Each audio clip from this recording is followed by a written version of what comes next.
Magandang hapon, Pilipinas at buong mundo. Naitay Kapuso, pahiram po ng 20 minutes ng inyong hapon. Ako po si Boy and welcome to Fast Talk with Boy Abunda. Sa lahat ng mga kaibigan natin sa Facebook at YouTube, maraming salamat. Sa lahat ng nakikinig po sa DZWB, welcome to the program. Merry Christmas! Special po ang ating hapon because we have a very special guest. She's one of my favorite people in the world. And she's one of the finest actors in Philippine movies. Naitay Kapuso, please welcome Angelica Panganiban.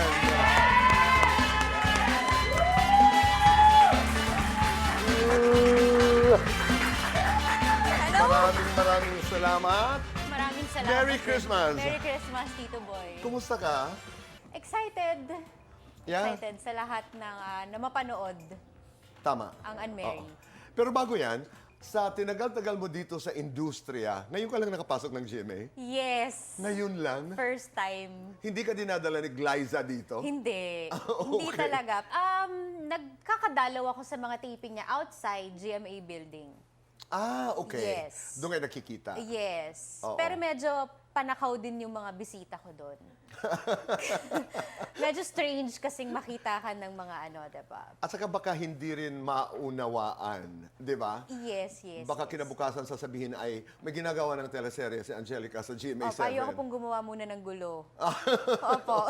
Katahimikan at mapayapa ang buhay. Opo, opo. Doon po Gustong-gusto tayo. ko yan. Inaalagaan ko po ang aking peace. Tama. At yan ay walang presyo. Di ba? Hindi Di ba? na babayaran yun. Yung peace. At saka ang Pasko, paano nabago nung dumating ang iyong pamilya, si Greg, at ang napaka-cute na Bean? Paano na bago? Actually, tuloy-tuloy yung pagbabago niya.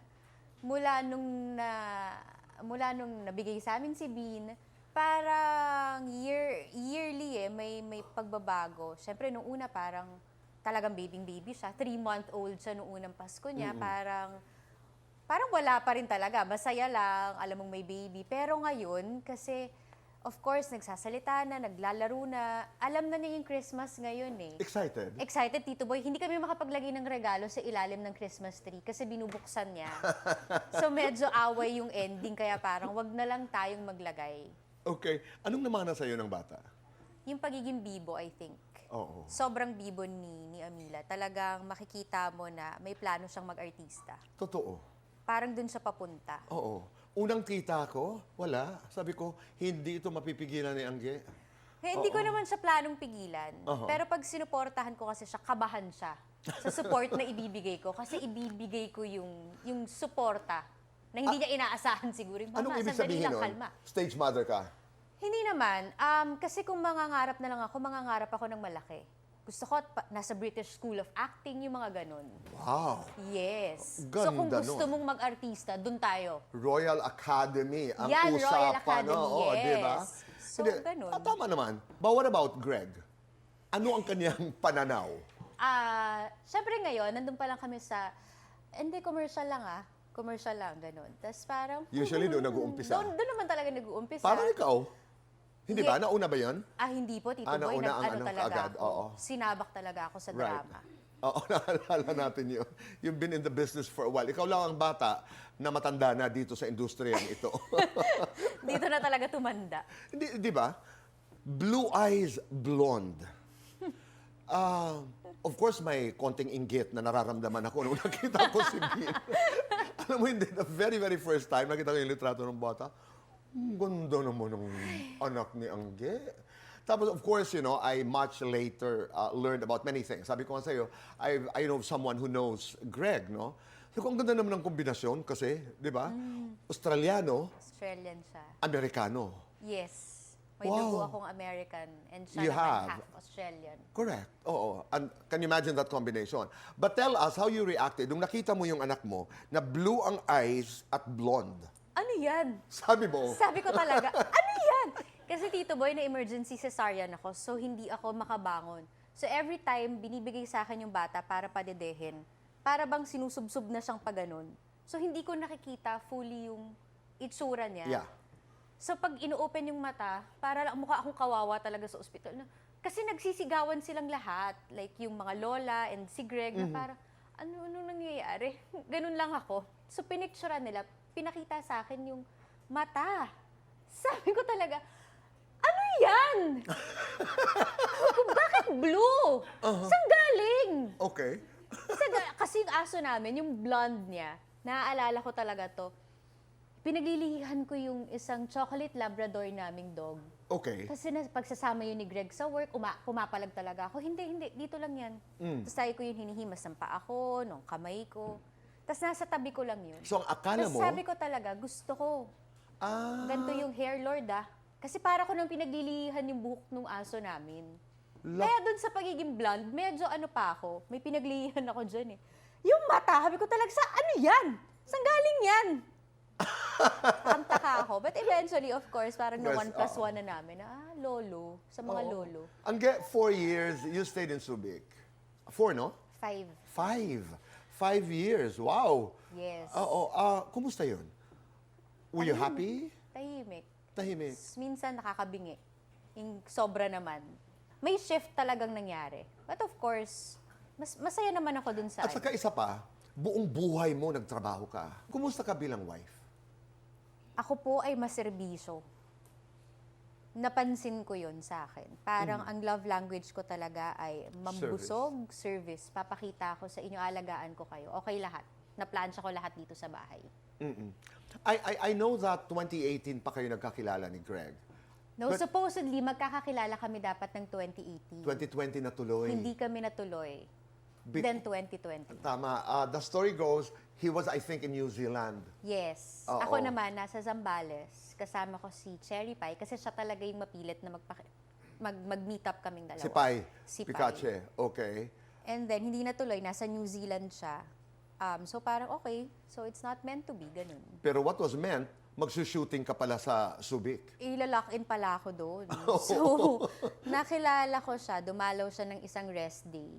And then, nag-start lang talaga siya ng nagdadala ng mga pagkain, mga ganun. Kasama ko din dun si Zanjo sa project na yon. And sinasabi talaga ni Z sa akin, ang gay, wag mo munang sasagutin yung may gusto sa'yo kasi nga dinadalan kami ng pagkain. So, pag sinagot mo yun, titigil to. Sabi ko, okay, hindi muna. Alam mo, Nagamit din naman. Ikaw sa Anjo. Hindi, pero napakaganda ng kwento. It was meant. I mean, it was really meant. Kaya kanina tinanong kita, sabi ko, mahilig ka ba sa dagat? Kasi yun ang negosyo. Yes.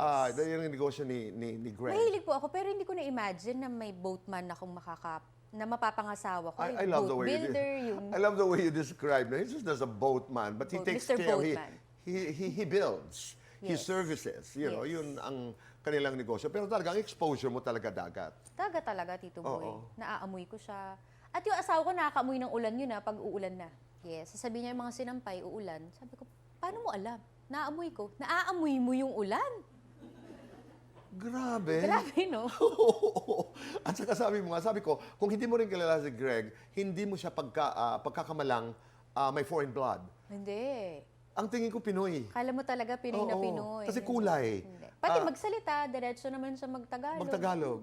Galing naman. Yun ang gusto ko, Tito Boy. May halo, pero nagtatagalog. Kasi kung English yun, hindi to nauwi sa kasalan. Hindi kami nagkaintindihan. Hindi, palagay ko lalaban pa rin tayo. Hindi ko rin sure. Maaari. Kasi syempre, pag sinabi mo Australian, di ba, maputi, iba ang... Yes. look. Pero alam mo, Tito Boy, pinag-pray ko yan Di ba meron kang parang mood board na Yeah, tinatawag, right. yung ganyan. Gusto ko Australian. Oh! Gusto ko Australian. Gusto ko Virgo. Virgo siya. September 7. Yes. Yes. Tapos gusto ko nagi-yoga, mga ganun, nagi-yoga. Tapos gusto ko nga mahilig sa dagat. Taga-dagat. Noong una nga, hindi ko masyadong pinapansin pa kasi nga sabi ni Z, 'di ba? Oo. Baka ma-inlove ka, gumunang bigyan masyado ng attention. Sabi ko, kalma. Tapos narinig ko, may nagtanong, kailan birthday mo? Tapos sumagot siya, September 7. Virgo. Umikot yung ulo ko, Tito Boy. Virgo ka? Ay, Oh. parang umano na ako, nag-invest na ako. Pero sa lahat, alam mo ikaw, sa lahat ng lahi, bakit Australian ang winish mo? Ay, nako, Tito Boy, pag nandun ako, cute na cute ako sa kanila. Ay, hilig ko bumisita dyan noon, nung single ako. Okay. Tapos tinatawag ko talaga, cute face! Ginaganon ko yung mga ang gwapong-gwapong-gwapo ako sa kanila. Yung kanilang salita. Yung kanilang salita rin, kahit hindi ko sila naiintindihan. Ako din? Oo. Ako, Tito Boy, hindi ko pa nakakausap ng matagal yung daddy niya. Uh-huh. Lagi lang akong, yeah, sure. Pero minsan si Greg may kukunin, kaming tatlo lang nasa table. Sabi ko talaga, huwag kang aalis, huwag mo kung iiwan, mo kang aalis. Kasi pag may tinanong, hindi ko talaga, ano daw? Kasi minsan pag nandyan si Greg, ano yun? Nagaganon ko pa. Tapos sasabihin Right. sa akin ni Greg, tapos masasagot ko siya. Pero marami naman, karamihan sa atin, nahihirapan talaga intindihin. Ang Aus- thick Australians. talaga ng accent nila. Iba talaga. Kahit sino, you will have to ask them to repeat what they say. Di ba? Iba talagang Yes, pananalita. yes. Pero nakakatawa. How is he as a husband? Maserbisyo din siya eh, pero Oo. sa ibang pamamaraan. Of course, hindi naman din sa luto. Parang ako na yun, bilang misis yun. Siya yung mga house repairs. Oh, Handyman eh. you're right. Ganun. Wala kang isang salita, tapos gagawin niya. Siya bahala sa lahat. Oo. So, hindi ka, like, pagagaanin na yung buhay mo. Ganun Oo. siya. Tapos, mo siya, best friend. Best friend ko siya. Napag-uusapan namin lahat. At ang gwapo. Si cute face. Rare Pokemon ko yan, Tito Boy. Yan ang tawag ko sa kanya. Oo. Seloso? Hindi. Hindi eh. Okay. Hindi. Ikaw din naman eh, hindi. Hindi din. Kaya nga. Well, hindi naman niya ako binibigyan ng Dahilan. para magselos. Wala talaga. Ano yung dynamics ng relasyon? Kayo ba ay nag-aaway minsan? Bihirang-bihira. Bihira. Minsan ang aaway na lang ako Para lang masabi. mag-aaway kami. Kasi parang, minsan parang hindi naman tayo nag-aaway. Oo. Pero, Gagawa ako ng dahilan. pero, Magbabaliw-baliwan ako, ganun. Mamiss ko na umarte, kaya arte ako sa kanya. oo. Hindi, nakikita yung mga vlogs. Minsan nakatayo lang, minsan nanonood lang. Ay, ganun Hindi lang ba? tahimik. Oo. Pero chismoso, kaya swak kami. talaga? Oo, mahilig sa chika yan. Okay. Oo. Yan ang unbonding namin yan. Minsan uuwi ako. Alam mo ba? Okay. Ganto ganyan. Ako, hindi ko tatantanan talaga. Na dire-diretso yung bunganga ko. Tapos talaga namang siya kumakain yung kinig na kinig. Sabi ko, Okay. Pero siya ba, minsan umuwi na may baon din? Meron din. Ayun. Kailangan meron din. Kailangan may pasalubong sa akin, di ba? Pero yung sa neighborhood lang namin, nag-away si ganito, tsaka si ganyan. Ganun na lang, chismisang mag-asawa na lang din talaga. Yung parang, ha? Hiwalay na. Mga ganun kami. Ha? Paano yung bata? Okay. Ganun lang kami din. Oo. Sana Doting na-move ba on as a na. father? Ano po? Doting, is he a yes, doting father? Yes. Like now, naiwan sa kanya yung bata, na kampante ako. Oo. Ang sarap. Kasi pag pinapanood ko kayo, parang, alam mo yung may feeling ka na nakangiti ka pala. I haven't met him, but alam mo yun, yung walang Wala kaarte-arte. talaga. Tito Boy, nung unang beses ko siyang, imagine mo, kikitain niya artista at saka maganda, pretty. Alam niya, pretty of ako, course. di ba? Oo. Nagpunta ng meet-up namin, nakapaa. Oh. Nakapaa. So, syempre, mahilig ako sa tiil, sa paa, di ba? Oo. Tignan mo yung hygiene, parang ganun Correct. din, di ba? Oo. Tinignan ko sa ilalim ng ba't ganun nakapaa? Okay. Talagang parang yung taong dagat, yung... Oo.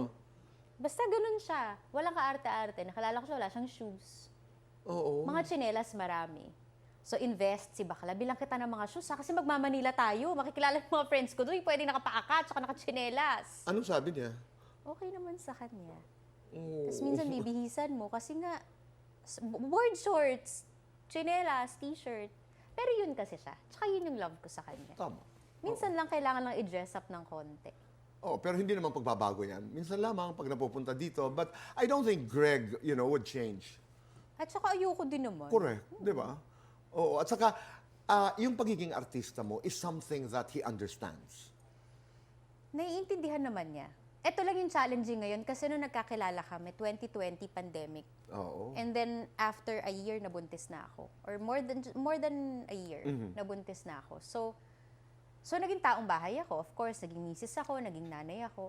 So ngayon na bumabalik, minsan meron lang siyang, ganun pala yun. Sabi ko, ganun talaga yun. Okay. Oo. Hindi siya na-expose. Oo nga. Hindi Oo. eh. Ngayon Kasi pa lang. yung pandemic, wala eh. Wala talaga. Oo. Ngayon pa lang. But ang pakiramdam mo, bukas naman, kasi mahiling sa chismis, di ba? Oo. Mahilig. Naghiwalay. Ayan. Paano na kaya ang anak? Ayun, yan. Also, naabutan ni Mama, si Bean. Naabutan, no? Yes po.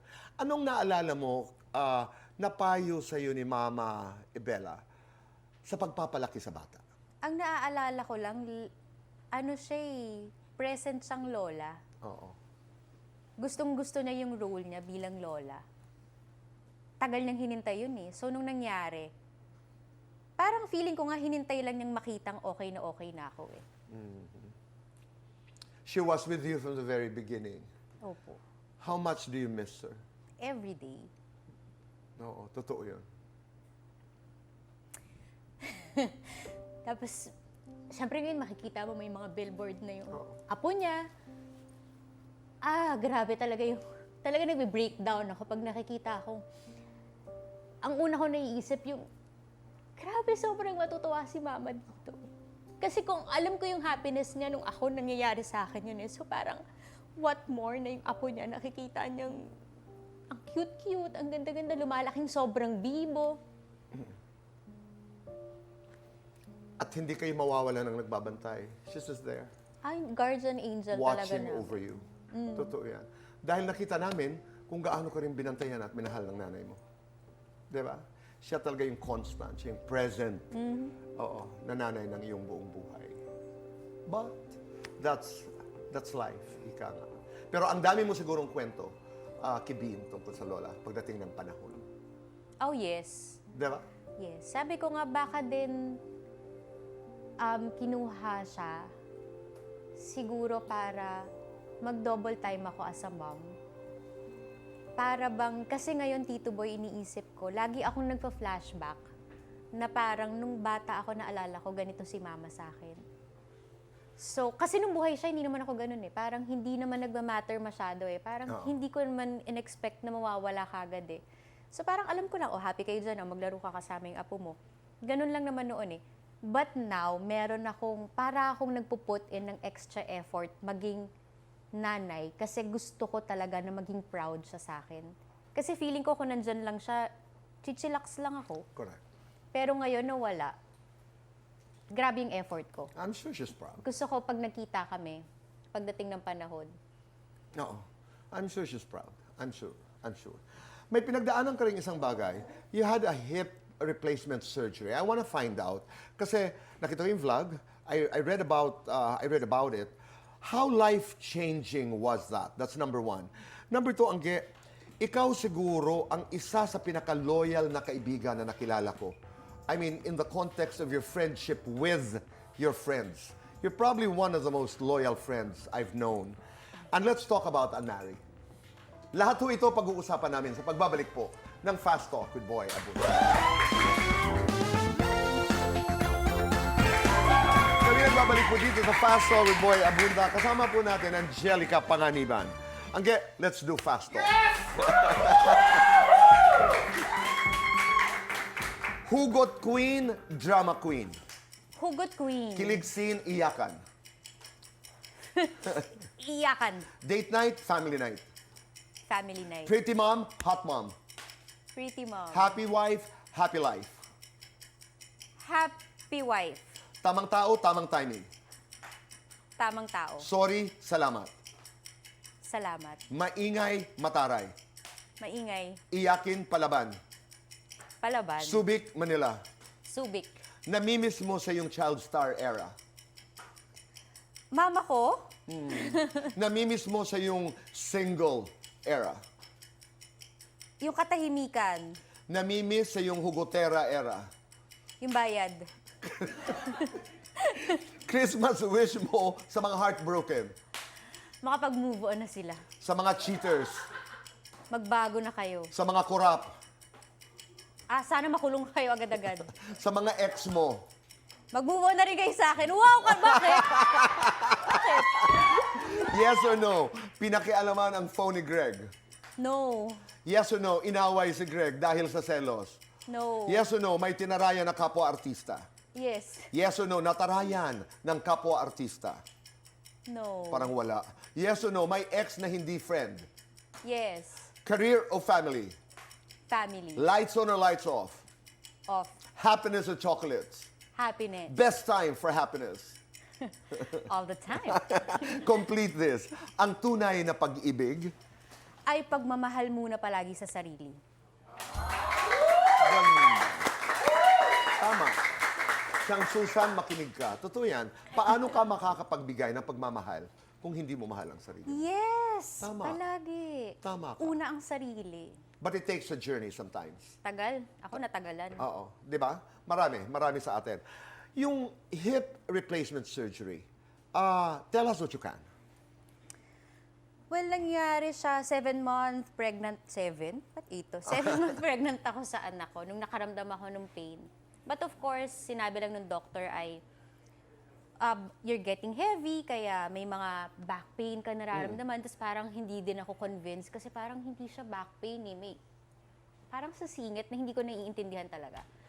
So once na mga anak ka, mawawala yan. So nung nanganak ako, hindi siya nawala. More than a year bago ako na-diagnose.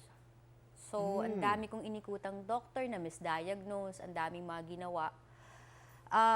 So, ayun, a vascular necrosis pala siya. Siya ay bone death sa hips. Bone? Bone death. So, namatay yung hip bones ko. Okay. Kasi hindi nagsisirculate properly yung dugo ko. Yung Naipit blood. yung mga veins dito sa may balakang. Ano daw ang cause nun, Angge? Yung sa akin, nakuha ko siya from the pregnancy. Masyado akong bumigat, hindi kinaya nung balakang ko. Okay, oo. Kanina sabi ko, maliit ang ating mundo. You're probably one of the most loyal friends I've known. Ang away ba ng kaibigan mo, away mo? Parang noon siguro. Nung bata-bata ka? Nung mas no? bata, di ba? Oo. Parang, saan dyan? Sinong awayin natin? Ganon. Pero ngayon parang ayaw mo na rin paliitin yung mundo mo. Tama.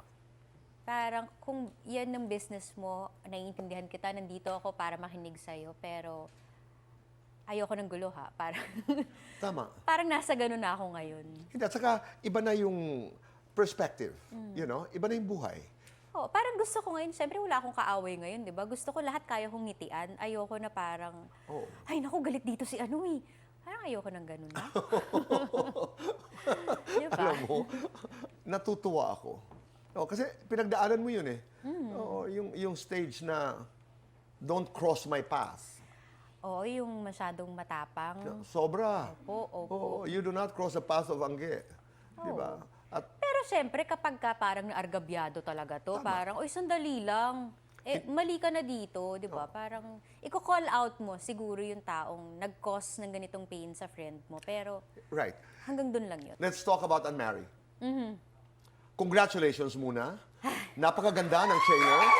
Thank you. Paano mo ginawa ang pelikulang ito na tungkol sa problema ng marriage, samantala masaya ka sa buhay? Ginawa ko lang po siya ng totoo. Talaga? Yes. But it was challenging. Challenging siya kasi mahirap po siya na piyesa eh.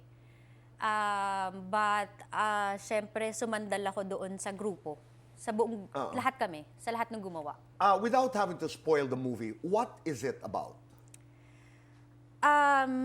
Ako, kaya ko kasi siyang ipaliwanag. Iba-iba kami ng explanation Oo. palagi nila, Z and Ate Oge. Ako, nandun ako sa paanong hindi nakakatakot ang isang ending sa buhay mo. Paano mo i-welcome yung new beginning. Paano ka magsisimula ulit.